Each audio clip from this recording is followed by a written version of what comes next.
Dahan-dahang kabahayan naman sa Iloilo ang nalubog sa tubig baha dahil po yan sa epekto ng bagyong Ramil. Maki-update po tayo sa pamagitan ng Bombo Radyo Iloilo. Nalubog sa tubig baha ang daan-daang kabahayan sa bayan ng Estancia, Iloilo kasunod ng malakas na pag-ulan dala ng bagyo Ramil.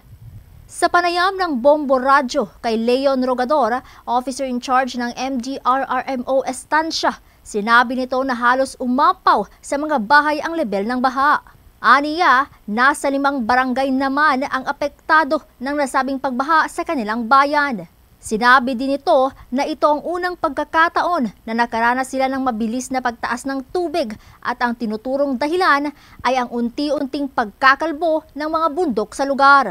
Isang residente naman ang nabagsakan ng gumuhong pader, ngunit sa kabutihang palad ay kaagad itong nailigtas. Sa ngayon, nasa 7,000 ang mga apektadong individual. Nasa 1,200 naman ang mga evacuees ang nasa evacuation centers. Ang ginagawa ng ating LGU ay kinoconsolidate natin lahat ng mga reports, records para i-submit sa atin sa taas, sa PDRMO, tsaka sa OCD, at saka sa DSWD, para makahingi tayo ng tulong sa ating mga mamamayan dito sa Estancia. Baka makatulong din yung ating gobyerno para sa mga naapektuhan ng mga tao rito sa bayan.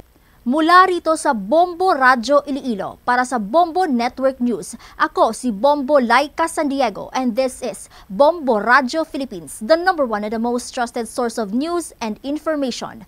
Basta Radyo, Bombo! For the most trusted source of news and information, visit our website at www.bomboradio.com. Follow us on Bombo Radio mobile app, Facebook, YouTube, TikTok, and X, formerly Twitter. Like, share, and stay connected. Anytime, anywhere.